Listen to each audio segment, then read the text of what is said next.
미국이 충격에 빠졌습니다. 해양 인프라의 절대 강자였던 미국이 심해 100m 건설 프로젝트에서 한국 앞에 무릎을 꿇었다는 사실 때문입니다. 세계 1위 기술을 자부하던 미국. 그러나 이번 심해 공사에서는 한국이 유일하게 사람 없이 로봇만으로 완벽한 시공을 성공시켰습니다. 일본, 독일, 프랑스, 전통의 기술 강국들마저 줄줄이 무너졌고 결국 한국이 세계 최초라는 타이틀을 가져갔습니다. 뉴욕타임스, BBC, 르몽드, 세계 유력 언론들이 이 기적 같은 사건을 연일 대서특필했습니다. 심해를 지배한 유일한 나라 한국. 미국 해양 인프라의 굴욕. 기술 패권의 새로운 주인공은 한국. 그렇다면 어떻게 한국은 심해 100m라는 죽음의 구역을 정복할 수 있었을까요? 그리고 왜 한때 한국을 비웃던 한미국인은 자신의 모든 편견을 부숴야만 했을까요? 혹독했던 심해 현장. 숨겨진 진짜 이야기가 지금 펼쳐집니다. 저는 메간 콜린스, 32살 해양공학 박사이자 미국의 해양 인프라 컨설팅 기업 소속 연구원입니다. 상사의 갑작스러운 지시를 받은 날 책상에 푹 엎드려 한숨을 내쉬었죠. 한국의 수중 로봇 기술에 대한 심층 분석 보고서를 작성하라니요. 저의 머릿속에는 아버지의 목소리가 울려 퍼졌습니다. 한국인들은 절대 믿을 수 없어. 아버지는 플로리다 해안 구조 엔지니어로 일하다 허리케인 복구 작업 중 심각한 부상을 입고 은퇴하셨습니다. 마지막 프로젝트였던 국제 해저 터널 공사에서 한국 업체와 협력하는 과정에서 큰 좌절을 겪으셨죠. 그날 이후로 집에서는 한국에 관한 얘기가 금기시됐습니다. 저도 모르게 그 편견을 물려받았나 봅니다. 사무실 창밖으로 플로리다의 끝없는 바다를 바라보면서 생각했습니다. 한국이 진짜 뭘 알겠어? 미국 내에서도 한국 기술에 대한 평가는 분명했어요.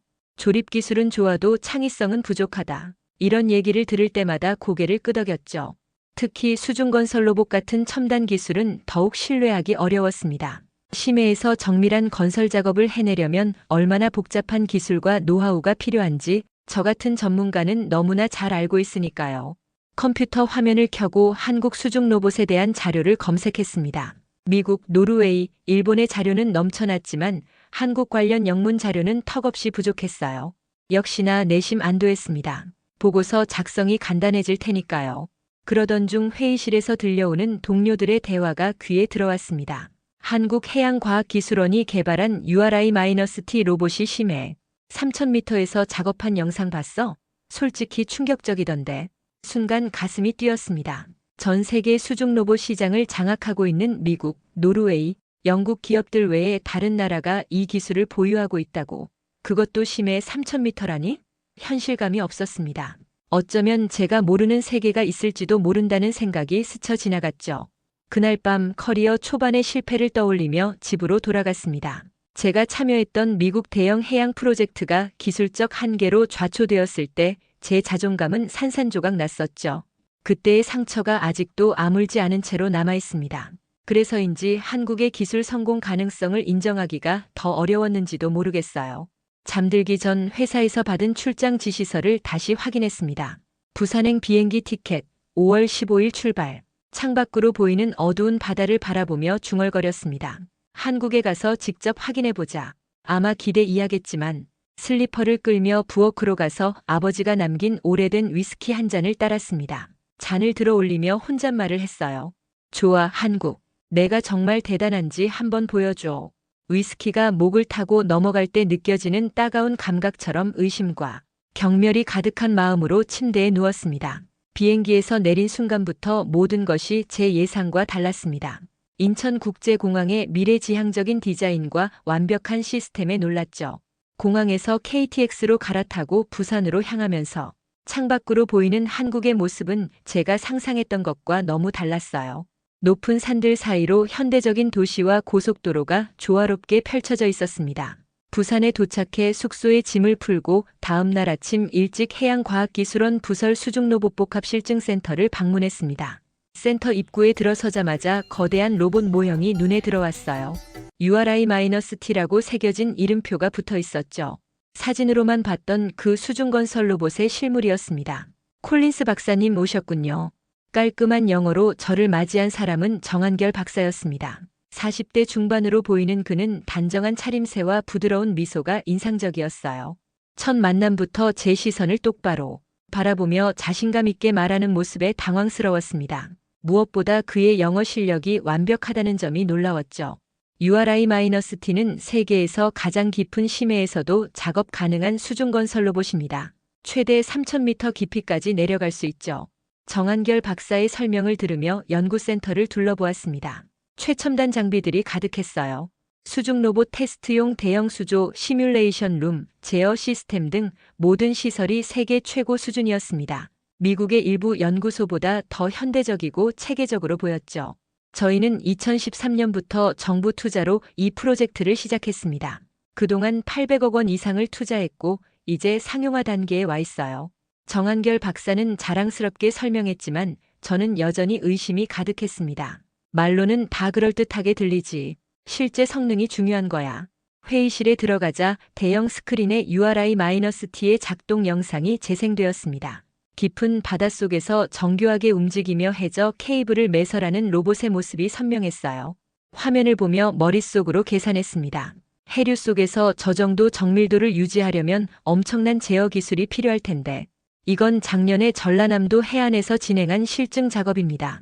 조류가 강한 한국 해역의 조건에서도 안정적으로 작동했죠. 영상을 보며 제 마음속에 의문이 생겼습니다. 대부분의 수중 로봇은 약한 조류 환경에서도 안정성을 유지하기 어려운데 이건 어떻게 가능한 걸까? 정말 한국이 이런 기술을 가지고 있다니. 콜린스 박사님, 내일은 실제 로봇이 작동하는 모습을 보여드리겠습니다. 지금은 이론적인 설명만 들어도 지루하실 테니까요. 정한결 박사는 제 표정에서 의심을 읽었는지 미소를 지으며 말했습니다. 그의 자신감 넘치는 태도가 오히려 제 의심을 키웠어요. 너무 완벽해 보이는데 뭔가 속임수가 있는 게 아닐까? 그날 저녁 호텔로 돌아와 노트북을 켜고 메모를 정리했습니다. 무엇인가 놓치고 있는 것 같았어요. 미국 회사들도 이런 수준의 로봇을 만들진 못했는데 한국이 어떻게? 창밖으로 부산항의 불빛이 반짝이는 것을 바라보며 생각했습니다. 아직 직접 로봇의 성능을 확인하지 못했으니 판단을 보류하자고 스스로를 타일렀지만 이미 제 확신은 조금씩 흔들리고 있었죠. 잠들기 전 아버지에게 문자를 보냈습니다. 아빠, 한국에 도착했어요. 내일 그 로봇을 직접 볼 예정이에요. 기대 이하일 것 같지만 하지만 침대에 누운 채로 천장을 바라보며 내일이 어떻게 될지 이상하게 긴장되는 마음을 감출 수 없었습니다. 다음 날 아침 센터의 바다 쪽 실험장에 도착했습니다. 대형 연구선이 정박해 있었고 URI-T 로봇이 크레인에 매달려 있었어요. 생각보다 훨씬 컸습니다. 길이가 5m는 넘어 보였고 정교한 기계 팔과 각종 센서들이 부착되어 있었죠. 오늘은 수심 50m 지점에서 해저 케이블 매설 작업을 시연하겠습니다. 콜린스 박사님이 직접 제어실에서 지켜보시죠. 정한결 박사의 안내로 연구선 내부로 들어갔습니다. 제어실은 우주선 관제센터 같았어요. 대형 모니터들이 벽면을 가득 채우고 엔지니어들이 각자의 위치에서 장비를 점검하고 있었습니다. URI-T를 바다에 내리겠습니다. 모든 시스템 체크 완료. 명령과 함께 크레인이 움직이기 시작했고 로봇이 천천히 바다로 내려갔습니다. 모니터에는 로봇에 장착된 카메라의 영상이 실시간으로 보였어요. 바닷속으로 내려가는 동안 물의 색이 점점 짙어졌죠. 현재 수심 20m, 30m, 50m 도달했습니다. 엔지니어의 보고가 이어졌고 이제 로봇은 해저면에 도착했습니다. 모니터에는 모래와 바위로 이루어진 해저 지형이 보였어요. 로봇의 기계팔이 움직이기 시작했고 해저면에 묻혀있던 케이블을 정확하게 찾아냈습니다. 케이블 감지 완료.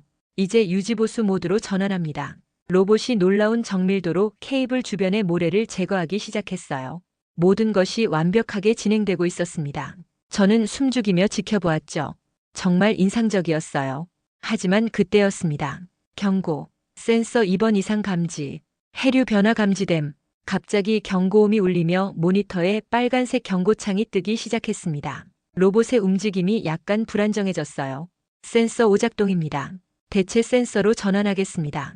엔지니어들이 신속하게 대응했지만 로봇은 잠시 제자리에서 흔들렸습니다. 그 순간 제 마음속에서 무언가가 튀어나왔어요. 역시 한국은 신뢰할 수 없어. 제 입에서 불쑥 나온 말에 제어실이 조용해졌습니다. 정한결 박사가 저를 돌아보았지만 놀랍게도 그의 표정에는 분노가 아닌 차분함이 있었어요. 콜린스 박사님, 이런 상황은 심해 작업에서 늘 발생할 수 있는 일입니다. 중요한 건 어떻게 대응하느냐죠. 그의 말이 채 끝나기도 전에 엔지니어 팀이 신속하게 움직였습니다. 코드를 입력하고 시스템을 재조정하는 모습이 놀라울 정도로 체계적이었어요. 불과 2분 만에 로봇은 다시 안정을 찾았고 작업을 계속 진행했습니다. 센서 교체 완료. 시스템 정상화됐습니다. 작업 계속 진행합니다. 저는 입을 다물 수밖에 없었습니다. 위기 상황에서 보여준 대응 능력이 예상을 뛰어넘었기 때문이죠. 미국에서도 이런 상황이 발생하면 최소 15분은 걸릴 문제를 2분 만에 해결한 것입니다. 제어실을 나와 갑판으로 향했습니다. 바다를 바라보며 깊은 숨을 들이마셨어요. 아버지의 말이 다시 떠올랐습니다. 한국은 믿을 수 없어. 하지만 이제 그 말이 맞는지 의문이 들기 시작했죠. 정한결 박사가 제 옆에 다가왔습니다. 실망스러우셨겠네요. 하지만 우리는 이런 상황을 위해 끊임없이 연습합니다. 아무리 좋은 기술도 문제가 발생할 수 있어요. 차이점은 문제 해결 능력에 있죠. 그의 말에 고개를 끄덕였습니다. 마음속으로는 여전히 복잡한 감정이 교차했어요. 한편으로는 한국 기술에 대한 편견이 흔들리고 있었고, 다른 한편으로는 아버지의 경험을 부정하는 것 같아 마음이 불편했습니다. 내일은 더 특별한 것을 보여드리겠습니다. 제주도 근처 해저터널 건설 현장으로 갈 예정입니다. 그곳에서 URI-T의 진짜 실력을 확인하실 수 있을 거예요. 정한결 박사의 말에 동의했지만 내심 걱정이 됐습니다. 제 세계관이 이대로 무너져도 괜찮은 걸까? 그날 밤 호텔 방에서 창밖을 바라보며 오랜 시간 생각에 잠겼습니다. 아버지가 겪었던 일과 오늘 본 현실 사이에서 무엇이 진실일까요? 제주도 남쪽 해상에 도착했을 때는 이미 아침 햇살이 바다를 비추고 있었습니다. 여기서는 더 큰 작업선 2대가 대기하고 있었어요. 한 배에는 URI-T가, 다른 배에는 또 다른 로봇이 실려 있었습니다. 오늘 보실 것은 세계 최초로 시도되는 수심 100m 해저터널 자동 건설 작업입니다. 정한결 박사가 자부심 가득한 목소리로 설명했어요. 제 귀를 의심했습니다. 수심 100m에서 터널 건설이라니? 그것도 로봇이 자동으로? 현재 세계 기록은 일본이 보유한 수심 70m인데 오늘 우리는 그 기록을 깨려고 합니다. 그의 자신감 넘치는 목소리에 이제는 의심보다 호기심이 앞섰습니다. 작업선 갑판에서 바다를 내려다보며 깊이를 가늠해 봤어요. 100m라니 마천루 30층 높이와 맞먹는 깊이입니다. 대형 모니터가 설치된 관제실로 들어갔습니다. 이번에는 여러 국가에서 온 전문가들도 함께 있었어요. 노르웨이, 일본, 영국의 해양 전문가들이 모여 이 순간을 지켜보고 있었죠. 2대의 로봇을 동시에 내립니다. URI-T는 터널 구조물 설치를, CR-5는 집안 작업을 담당합니다. 두 로봇이 바다로 내려가기 시작했습니다. 수십 분이 지나 마침내 로봇들이 해저면에 도착했어요. 모니터에는 어두운 해저면이 보였고 로봇의 밝은 조명이 이를 비추고 있었습니다. 현재 수심 정확히 103m입니다. 작업을 시작합니다. 엔지니어의 말과 함께 로봇들이 마치 춤을 추듯 조화롭게 움직이기 시작했습니다. URI-T가 미리 제작된 터널 구조물을 정확한 위치에 내려놓고 CR-5가 해저 지반을 다지는 작업을 했어요. 모든 과정이 완벽하게 자동화되어 있었습니다. 저 정밀도는 믿을 수 없군요. 옆에 있던 노르웨이 전문가가 감탄했습니다. 로봇이 설치하는 구조물의 오차 범위가 1cm 이내였기 때문이죠. 심해에서 이런 정밀도는 거의 불가능한 일로 여겨져 왔어요. 작업이 진행됨에 따라 제 마음속 의심은 완전히 사라졌습니다. 눈앞에서 펼쳐지는 광경은 그동안 제가 알고 있던 해양공학의 한계를 완전히 뛰어넘는 것이었으니까요. 이게 어떻게 가능한 거죠? 저도 모르게 정한결 박사에게 물었습니다. 우리는 5년 전부터 인공지능 기반 제어 시스템을 개발해왔어요. 로봇이 실시간으로 해류를 분석하고 대응하도록 만들었죠. 또한 특수 센서가 집안 상태를 정밀하게 측정해 최적의 작업 방식을 스스로 결정합니다. 그의 설명을 들으며 깨달았습니다. 이것은 단순한 공학 기술을 넘어선 혁신이었어요. 한국 팀은 해양 건설의 패러다임을 바꾸고 있었습니다. 지금 이 순간이 역사적인 순간입니다. 세계 최초로 수심 100m에서 로봇에 의한 자동 터널 건설이 성공했습니다. 관제실에 박수 소리가 터져 나왔습니다. 저도 모르게 함께 박수를 치고 있었어요. 외국 전문가들이 정한결 박사 주변으로 모여 축하와 질문을 쏟아냈습니다. 그때 제 핸드폰이 울렸어요. 아버지였습니다. 메간, 어떻게 지내니? 한국은 어때? 아버지의 목소리에서 여전히 한국에 대한 불신이 느껴졌습니다. 하지만 이제 저는 달라져 있었어요. 아빠, 제가 방금 믿을 수 없는 광경을 봤어요. 한국의 수중 로봇이 정말 대단해요. 잠시 침묵이 흘렀습니다.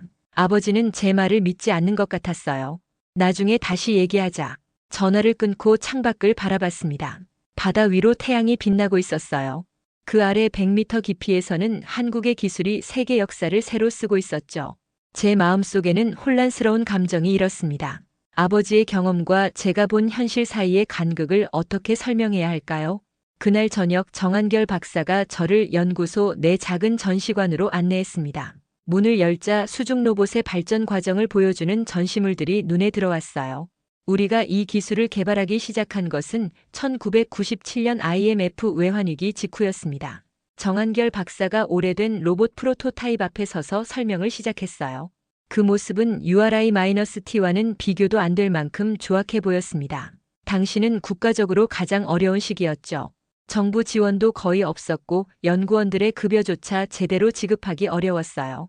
흑백 사진들이 벽에 걸려 있었습니다. 작은 컨테이너에서 밤늦게까지 일하는 연구원들의 모습, 허름한 장비들로 실험하는 장면들이었어요. 그런데 어떻게 이런 기술을 개발할 수 있었던 거죠? 자금 없이는 불가능한 일 아닌가요? 저의 질문에 정한결 박사는 웃으며 대답했습니다. 우리에겐 창의성과 끈기가 있었습니다. 비싼 부품을 살 돈이 없어서 직접 만들었죠. 그게 오히려 축복이었어요. 외국 기술을 그대로 따라하는 대신 우리만의 방식을 개발할 수밖에 없었으니까요. 다음 전시물로 이동했습니다. 2000년대 초반 한국 연구진이 개발한 최초의 수중 로봇 시제품이었어요. 그 옆에는 외국 기업들의 인수 제안서가 전시되어 있었습니다. 이 시기에 여러 해외 기업들이 우리 기술을 사겠다고 제안했어요. 금액도 상당했죠. 하지만 우리는 거절했습니다. 왜요? 그 당시에는 자금이 필요했을 텐데. 정한결 박사는 진지한 표정으로 저를 바라봤습니다. 기술은 단순한 상품이 아닙니다. 우리 미래의 기반이죠. 당장의 이익을 위해 팔아버리면 영원히 남의 기술에 의존할 수밖에 없어요. 그의 말에 깊은 울림을 느꼈습니다. 미국에서는 종종 기술을 단기적 이익을 위한 도구로만 보는 경향이 있었으니까요. 다음으로 본 것은 국제학회에서 한국 연구진의 발표를 비웃는 외국 학자들의 모습이 담긴 영상이었습니다. 2005년 국제해양공학학회에서 있었던 일입니다. 우리가 수심 500m 작업 가능한 로봇 계획을 발표했을 때 많은 사람들이 비웃었습니다. 미국, 노르웨이 연구진들은 이걸 한국의 환상이라고 불렀죠. 영상 속에서 한 미국 교수가 한국 연구팀의 발표를 조롱하는 모습이 보였습니다. 그 자리에 있던 한국 연구원들의 굳은 표정이 가슴 아팠어요. 그런데 3년 후 우리는 실제로 그 로봇을 만들어냈습니다. 500m 심해에서 성공적으로 작동했죠. 정한결 박사의 눈에서 자랑스러움이 빛났습니다. 이어서 그는 2010년대 초반 세계 유수 기업들이 한국 기술을 사기 위해 경쟁했던 기록들을 보여줬어요. 이때부터 상황이 바뀌기 시작했습니다. 세계가 우리를 무시하는 대신 우리 기술을 원하게 됐죠. 하지만 우리는 또다시 거절했습니다. 왜요? 그때는 충분한 인정을 받았을 텐데. 정한결 박사는 잠시 생각에 잠겼습니다. 콜린스 박사님, 혹시 수중 로봇이 왜 중요한지 아세요? 그 질문은 의외였습니다. 당연히 알고 있다고 생각했으니까요. 해양자원 개발, 과학 연구, 해양 인프라 건설 등을 위해서죠. 정한결 박사는 고개를 저었습니다. 그것도 맞지만 가장 중요한 이유는 사람입니다. 심해는 인간에게 극도로 위험한 환경이에요. 과거에는 수많은 잠수부들이 해저 공사 중 목숨을 잃었습니다. 우리가 로봇을 개발하는 진짜 이유는 그런 희생을 막기 위해서예요. 기술은 사람을 살리기 위해 존재합니다. 그 말에 가슴이 뭉클해졌습니다. 지금까지 로봇 기술을 단순히 과학적, 경제적 성취로만 바라봤던 제 시각이 갑자기 좁아 보였어요. 그래서 우리는 기술을 팔지 않고 계속 발전시켰습니다. 그리고 마침내 정한결 박사가 마지막 전시물을 가리켰습니다. URI-T의 초기 설계도와 함께 심해 작업 중 사망자 수가 극적으로 감소한 통계 그래프가 있었어요. 2018년부터 우리 로봇이 실제 현장에 투입되면서 해저 작업 중 사망사고가 82% 감소했습니다. 이것이 우리가 가장 자랑스러워하는 성과입니다. 숫자를 보며 숨이 멎는 듯 했습니다. 이건 단순한 기술적 성취가 아니었어요. 실제 인명을 구한 것이었습니다. 그리고 여기 재난 구조용 수중 로봇 개발 프로젝트입니다. 정한결 박사가 보여준 마지막 섹션에는 지진, 해일 이후 수중 구조 작업을 위한 특수 로봇 모형이 전시되어 있었어요. 이 로봇은 해저에서 생존자를 찾거나 위험한 잔해물을 제거하는 데 사용됩니다. 이미 일본 쓰나미 이후 복구 작업과 인도네시아 지진 구조 작업에 투입되어 여러 명의 목숨을 구했죠. 잠시 말을 잇지 못했습니다. 제가 알던 한국의 기술과 지금 눈앞에 보이는 현실 사이에는 너무나 큰 간극이 있었으니까요. 우리는 단순히 세계를 놀라게 하기 위해 이 기술을 개발한 게 아닙니다. 사람을 위한 기술, 그것이 우리의 목표였어요. 정한결 박사의 말이 깊이 와닿았습니다. 그동안 제가 얼마나 좁은 시야로 세상을 바라보고 있었는지 깨달았어요. 한국의 기술은 단순한 따라하기나 조립이 아닌 깊은 인간애와 철학에 기반한 혁신이었습니다. 전시관을 나오면서 제 생각은 완전히 바뀌어 있었습니다. 이제는 한국 기술을 의심하는 대신 그들이 이룬 성취의 경외심을 느꼈어요. 그리고 무엇보다 제 아버지의 경험이 전부가 아니었다는 것을 깨달았습니다. 다음 날 정한결 박사는 저를 작은 컨퍼런스룸으로 안내했습니다. 벽에는 전 세계 해양 작업 사고 통계가 담긴 차트가 붙어 있었어요. 이 자료를 보시죠. 2010년부터 2024년까지 심해 작업 중 사망사고 추이입니다. 차트를 유심히 살펴봤습니다. 확실히 2018년을 기점으로 사망자 수가 급격히 감소했어요. 특히 동아시아 지역에서 그 감소세가 두드러졌습니다. 이건 단순한 우연이 아닙니다. 2018년은 URI-T를 비롯한 우리 수중 로봇이 실제 작업 현장에 투입되기 시작한 해죠. 자료를 더 자세히 분석하면서 수중 로봇이 인명 구조에 얼마나 큰 기여를 했는지 실감했습니다. 과거에는 잠수부들이 직접 해저 케이블을 연결하거나 구조물을 설치했지만 이제는 로봇이 그 위험한 작업을 대신하고 있었어요. 사실 우리가 수중 로봇 개발을 시작한 계기도 한 사고 때문이었습니다. 정한결 박사가 오래된 신문 기사를 보여줬습니다. 2005년 제주도 인근에서 해저 케이블 설치 중 5명의 잠수부가 목숨을 잃은 사고였어요. 이 사고 이후 우리는 결심했습니다. 더 이상 사람을 위험에 빠뜨리지 않는 기술을 개발하자고요. 그의 진지한 표정에서 진심이 느껴졌습니다. 이것은 단순한 비즈니스나 국가적 자존심의 문제가 아니었어요. 인명을 구하기 위한 사명감이었습니다. 그런데 제가 궁금한 것이 있어요. 용기를 내어 물었습니다. 2010년대 초반 제 아버지가 한국 업체와 협력했을 때는 왜 문제가 있었던 걸까요? 그때 한국 기술은 신뢰할 수 없었나요? 정한결 박사는 잠시 생각에 잠겼습니다. 그 시기는 우리 기술이 아직 완성되지 않았던 때였죠. 실험실에서는 성공했지만 실제 현장에서의 안정성은 부족했어요. 그리고 그가 조심스럽게 말을 이었습니다. 당시 일부 기업들은 기술이 완성되기 전에 해외 진출을 서두르기도 했습니다. 정부의 지원을 받기 위해 또는 빠른 수익을 위해서요. 그런 시행착오도 있었습니다. 그의 솔직한 답변에 고개를 끄덕였습니다. 이제 아버지의 경험이 이해가 됐어요. 그것은 한국 기술 전체에 대한 평가가 아니라 특정 시기의 한계를 보여주는 것이었습니다. 하지만 그런 실패를 통해 우리는 더 성장했습니다. 기술적 완성도를 높이는 것뿐만 아니라 사람을 먼저 생각하는 철학을 더 깊이 새기게 됐죠. 정한결 박사는 컴퓨터 화면을 켜고 동영상을 재생했습니다.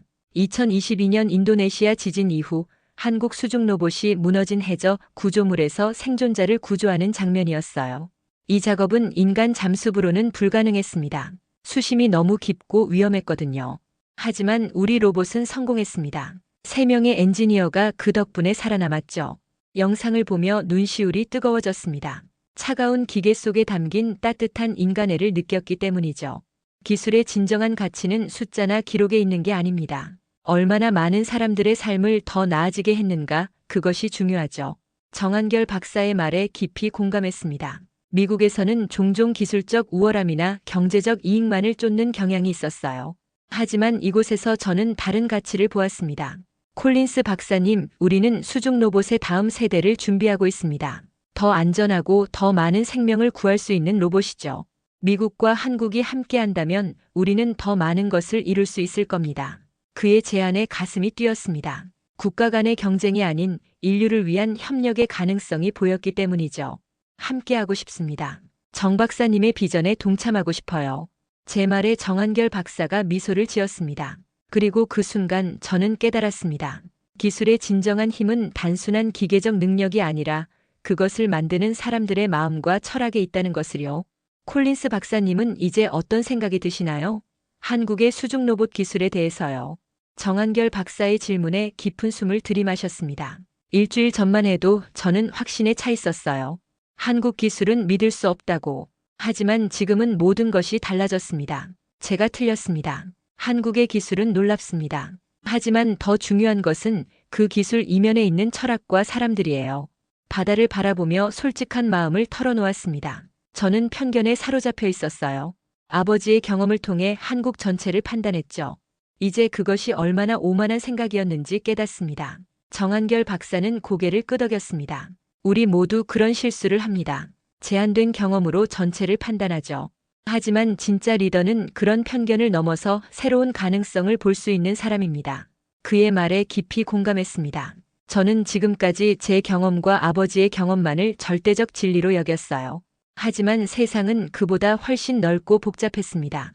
정 박사님, 제가 미국에 돌아가면 보고서를 작성해야 합니다. 한국의 수중 로봇 기술에 대한 객관적인 평가를요. 솔직히 말하면 제 보고서는 처음 예상과 완전히 다를 것 같아요. 정한결 박사가 웃었습니다. 어떻게 다를까요? 잠시 생각을 정리한 후 대답했습니다. 제가 처음에는 한국의 기술적 한계와 문제점을 지적하려고 했어요. 하지만 이제는 그 기술의 혁신성과 철학적 가치를 강조할 겁니다. 특히 인명 구조와 안전에 기여한 부분에 대해서요. 그리고 미국과 한국의 협력 가능성을 제안할 생각입니다. 경쟁이 아닌 함께 나아가는 방향으로요. 정한결 박사의 얼굴에 미소가 번졌습니다. 그것이야말로 우리가 바라는 바입니다. 한 국가의 성공이 아닌 인류의 발전을 위해 함께 일하는 것이죠. 해변가에 앉아 일몰을 바라보면서 제 마음속에서도 무언가가 저물고 있음을 느꼈습니다. 그것은 오래된 편견과 좁은 시야였어요. 그리고 동시에 새로운 이해와 존중이 떠오르고 있었죠. 진짜 리더는 과거가 아니라 미래를 선택한다. 문득 떠오른 생각을 중얼거렸습니다. 맞습니다. 과거의 실패나 아픔에 묶여있지 않고 새로운 가능성을 향해 나아가는 것이 리더의 자세죠. 정한결 박사의 말에 고개를 끄덕였습니다. 그동안 저는 아버지의 과거 경험에 묶여 있었어요. 하지만 이제는 그것을 넘어 새로운 미래를 볼 수 있게 되었습니다. 미국으로 돌아온 지 한 달이 지났습니다. 오늘은 제가 작성한 보고서를 회사 임원들 앞에서 발표하는 날이에요. 회의실에 들어서자 긴장된 공기가 느껴졌습니다. 모두가 한국 기술에 대한 혹평을 기대하고 있었으니까요. 메간 콜린스 박사의 한국 수중 로봇 기술 평가 보고서 발표를 시작하겠습니다. 사회자의 소개와 함께 단상에 올랐습니다. 깊은 숨을 들이마시고 준비해온 발표를 시작했어요. 우리는 새로운 해양 강국의 탄생을 목격하고 있습니다. 한국은 이제 수중 로봇 기술의 선두주자로 자리매김하고 있으며 이는 세계 해양 건설 산업의 판도를 바꾸고 있습니다. 회의실 분위기가 긴장되었습니다. 예상치 못한 내용에 모두가 놀란 표정이었어요. URIT를 비롯한 한국의 수중 건설 로봇은 기술적 혁신성만이 아니라 인명 안전과 구조 분야에서 탁월한 성과를 보여주고 있습니다. 특히 심해 작업 중 사망 사고를 82% 감소시킨 점은 주목할 만합니다. 스크린에 한국 수중 로봇의 성과와 데이터를 보여주면서 설명을 이어갔습니다. 제주 해역에서의 100m 심해 터널 건설 작업, 이미 세계 기록을 갱신한 한국 기술의 정밀도와 신뢰성, 그리고 실제 현장에서의 성공 사례들을 차례로 보여주었죠. 가장 주목할 점은 한국이 이 기술을 개발한 철학입니다. 사람을 위한 기술, 이것이 그들의 핵심 가치입니다. 단순한 과시가 아닌 실제 인명을 구하고 작업자의 안전을 보장하기 위한 기술 개발이죠. 임원들의 표정이 점점 진지해졌습니다. 회의실 뒤쪽에서는 메모를 하는 소리가 들렸어요. 현재 세계 해양 건설 시장은 한국 기술을 중심으로 재편되고 있습니다. 이미 유럽과 아시아의 여러 국가들이 한국의 수중 로봇을 도입하기 시작했으며 특히 해상풍력 발전 단지 건설 분야에서 그 활용도가 높아지고 있습니다. 마지막으로 제가 준비한 핵심 제안을 발표했습니다. 우리 회사는 두 가지 선택지가 있습니다. 하나는 이 변화의 흐름을 무시하고 기존 방식을 고수하는 것, 다른 하나는 한국과의 협력을 통해 새로운 기회를 모색하는 것입니다. 저는 후자를 강력히 추천합니다. 발표를 마치고 질문을 받았습니다. 처음에는 의심 가득한 질문들이 이어졌지만 제가 준비한 데이터와 현장 경험을 바탕으로 한 대답에 점차 분위기가 바뀌었어요. 콜린스 박사, 당신의 보고서는 우리의 예상과 완전히 다릅니다. 하지만 설득력이 있군요. 협력 방안에 대해 더 구체적인 제안을 준비해 주시겠어요? CEO의 요청에 기쁘게 수락했습니다. 회의가 끝난 후 사무실로 돌아와 제 책상 위에 놓인 URI T 모형을 바라봤습니다. 정한결 박사가 선물로 준 것이었어요. 작은 모형이지만 그 안에는 큰 이야기가 담겨 있었습니다. 실패를 딛고 일어선 한국의 이야기, 편견을 넘어 협력을 모색하는 제 이야기, 그리고 기술이 사람을 위해 존재한다는 보편적 진리의 이야기였죠. 심해를 건너는 것은 기술이 아니라 마음이다. 이것이 제가 보고서의 마지막에 적은 문장입니다. 한국의 수중 로봇이 보여준 것은 단순한 기계적 성능이 아니었어요. 그것은 인간의 상상력, 끈기, 그리고 타인을 위한 마음이었습니다. 그리고 이제 저도 그 마음으로 새로운 바다를 건너고 있습니다. 편견의 심해를 지나 이해와 협력의 새로운 세계로요. 오늘 이야기는 여기까지입니다. 구독과 좋아요, 그리고 여러분의 생각을 댓글로 남겨주시길 바랍니다. 다음 영상에서 또 만나 뵙겠습니다. 감사합니다.